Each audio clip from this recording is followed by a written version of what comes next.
The wind arrived first, sharp, merciless, carrying needles of ice that cut through wool and bone alike. It swept across the station platform like a warning from God himself, rattling the iron lanterns and dragging snow along the boards in long, whispering trails. Somewhere in that white fury, a child coughed. The sound was small, brittle, and wrong against the vastness of the frozen frontier. Life or death hovered in that cough, thin as breath in winter air. The station sat alone between distances, no town worth naming, no road that promised mercy.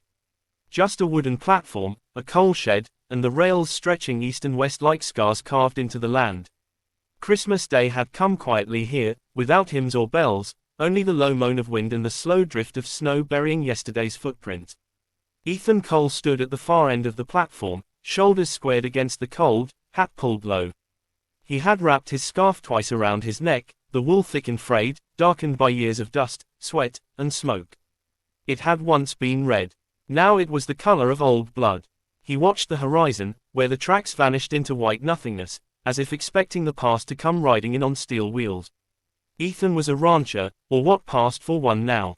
His land lay a day's ride south, acres of hard ground and stubborn cattle, earned the slow way, bled for more than once. The war had taken years from him, and the peace had taken even more. He carried both losses the same way, silently, like stones sewn into his coat. He hadn't planned to be at the station. Plans had a way of breaking in this country. He was supposed to be hauling feed before the next storm sealed the passes, but a broken axle and a worse memory had driven him north instead. The station was as far as he allowed himself to go these days, a line he wouldn't cross, because beyond it lay places and names he refused to touch. A shape moved through the snow near the benches. Ethan noticed it only because it was still. A woman sat hunched there, back straight despite the cold, as if pride were the only warmth she had left. A child lay against her chest, wrapped in a thin blanket that did nothing to stop the wind. The boy's hair was dark and damp with sweat. His breath came in shallow, uneven pulls. Each exhale fogged the air and then vanished. Ethan felt something tighten in his ribs. He told himself it was just the cold. The woman lifted her head. Her face was pale, drawn tight by sleepless nights. Grief had marked her deeply, but it had not broken her. There was strength there, quiet, unyielding. Her eyes met Ethan's for a moment, then dropped, as if she'd already learned the cost of asking. She adjusted the blanket, tucking it higher around the boy's neck. The fabric was threadbare, patched too many times. Her hands trembled, not from fear, but from exhaustion. Snow creaked behind Ethan as another man crossed the platform. Then another. Strangers passed through this place often. Trappers, drifters, men with nowhere else to be. Ethan knew the look of them. He knew the way eyes slid past need when survival was already a daily negotiation. The woman swallowed, gathered what was left of her resolve, and stood. She moved carefully, shifting the boy's weight so he wouldn't wake. She walked toward Ethan, not boldly, not timidly, just honestly, as someone with nothing left to protect but a child. Up close, he could see the red of her knuckles, cracked and raw. He could see the tremor she fought to hide. "My son has a cold," she said. Her voice was steady, but it cost her something to keep it that way. "Can I borrow your scarf?" The words hung between them, fragile as glass. Ethan didn't answer right away. His eyes dropped to the scarf at his neck. He remembered where he'd gotten it. He remembered the woman who'd wrapped it around him before a different winter, before a different goodbye. He remembered the way she'd laughed at how serious he looked, the way the firelight had caught in her hair. The memory hit like a fist. The boy coughed again, sharper this time. The sound tore through Ethan's hesitation. Without a word, he unwound the scarf. The cold rushed in, biting his throat, but he barely felt it. He stepped closer, careful not to startle the child, and draped the wool around the boy's shoulders. He wrapped it snug, tucking it in the way someone once had for him. The woman's breath hitched. She nodded, once, deeply, as if words would fail her if she tried. "Thank you," she whispered. Ethan stepped back. He didn't trust himself to speak. The wind surged, rattling the station again. Somewhere down the line, a train whistle sounded, long, mournful, delayed by weather and fate. Relief and dread tangled in the same note. Ethan turned away, jaw set. He told himself that was all it was. A small kindness, a borrowed warmth. But as he walked to the edge of the platform, he felt it, the shift.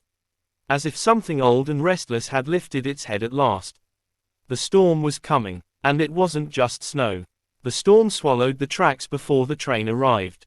Snow fell heavier now, thick and blinding, driven sideways by a wind that howled like a wounded animal. Visibility dropped to nothing. Lanterns became halos, their light devoured by white. Men cursed and pulled collars higher, retreating toward shelter. The station master shouted something lost to the gale. Ethan stood alone near the coal shed, scarfless, cold burning his skin raw. He watched the woman crouch behind a bench, shielding the boy with her body. The scarf he'd given glowed dark against the white, the last warm color in a drained world. A shape emerged from the storm, horses first, then riders. 3 of them. They moved with purpose, not like men seeking shelter, but like hounds on a scent. Their coats were dusted with snow, guns worn low, familiar with weight. Ethan knew that posture. Bounty hunters. The lead rider dismounted, boots crunching across ice. His eyes swept the platform, sharp, searching. They lingered on the woman and child a second too long. Ethan felt the old instinct rise, war-honed, unforgiving. He stepped forward, placing himself between the riders and the bench without making it obvious. The man's gaze slid to Ethan. Recognition flickered. A slow smile followed. "Well, I'll be damned," the man said softly. "Thought you were dead, Cole." Ethan said nothing. The second rider spat into the snow. "Word is, he should be." The woman's eyes darted between them. She pulled the boy closer. Ethan felt the weight of his past settle onto his shoulders. He had run from it for years, changed routes, changed names. But the frontier had a long memory, and men like these lived to profit from it. The lead rider stepped closer. "You owe for what happened in San Miguel."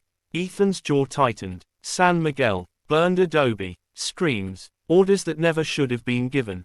"I paid," Ethan said quietly. The man laughed. "Not near enough." The storm intensified, wind screaming through broken boards. The station master had vanished. There would be no help here. Only choices. Ethan glanced at the woman. She met his eyes. Something unspoken passed between them, not fear, but understanding. She had seen men like this before. She knew what came next. "Take the boy inside," Ethan murmured, barely moving his lips. She hesitated, then nodded. She rose and slipped toward the waiting room, clutching the child tight, the scarf trailing like a banner of borrowed hope.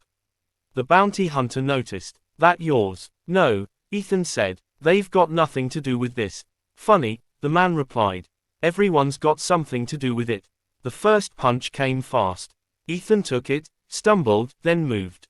Years of restraint burned away. Snow, fists, breath-tearing.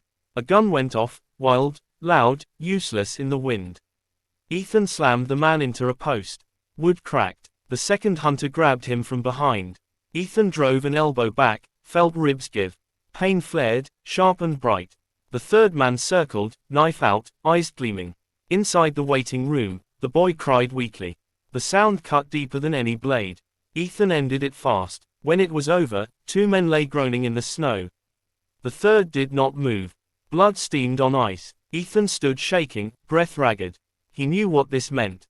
There would be more. There always were. He turned toward the waiting room. The woman stood just inside the door, eyes wide but steady. The boy slept again, the scarf wrapped tight. "You should leave," Ethan said. "Now." She studied him for a long moment. Snow melted in her hair. "So should you," she replied. He almost laughed. Almost. They didn't speak again. They didn't need to. When the train finally arrived, hours late, it came like a ghost, silent, weary, unstoppable. Ethan did not board. He watched the woman and her son disappear into its warmth, into whatever future waited beyond the storm. The door closed. The whistle blew. As the train pulled away, the woman looked back through the window. Their eyes met one last time. She touched the scarf. Then she was gone. Ethan turned south, into the storm, carrying less than he'd arrived with, and somehow, more. The ranch burned 3 nights later. Ethan stood on the ridge and watched the flames eat through wood and memory alike. The barn went first, then the house. Fire cracked and roared, bright against the dark, snow hissing as it melted in sheets. He did not try to stop it. The bounty hunters had found him. Or maybe he'd stopped running. Either way, the result was the same. By dawn, nothing stood but smoke and ash. Ethan buried what needed burying. He burned what was left. Then he walked. Days passed. Hunger gnawed. Cold settled into his bones. He followed the river north, then east, guided by instinct more than plan. At another station, smaller than the first, he saw a familiar scarf. It was wrapped around a boy standing in the sun, cheeks flushed with life.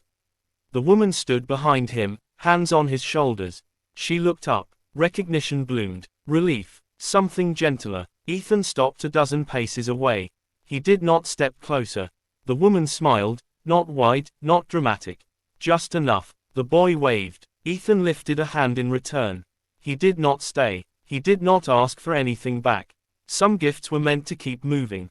As he turned away, the sun broke through the clouds. Snow glittered. The world, battered and scarred, went on. So did he.